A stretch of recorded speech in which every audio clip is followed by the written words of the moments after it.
আজ এমন একটা মানুষের সাথে আমি পরিচয় করাবো যে ইনি হচ্ছে আমাদের বিধানদা। তো ইনি আমাকে প্রথম এই ধর্মের লাইনে নিয়ে আসে। তো আমি ধর্মের লাইনে আগে ছিলাম না।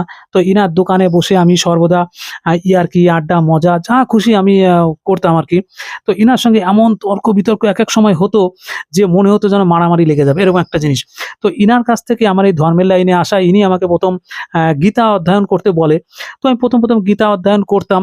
করে আস্তে আমি এই ধর্মের লাইনে এতটাই আগ্রহী হয়ে যাই, শেষ পর্যন্ত আমি সংসার ছাড়লাম, আজ মঠে থাকি।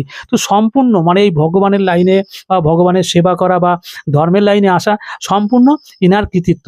তো ইনি সম্পূর্ণভাবে আমায় এই ধর্মের লাইনে নিয়ে আসা। তো এই কারণে আমি এই মানুষটার সাথে পরিচয় করিয়ে দিলাম।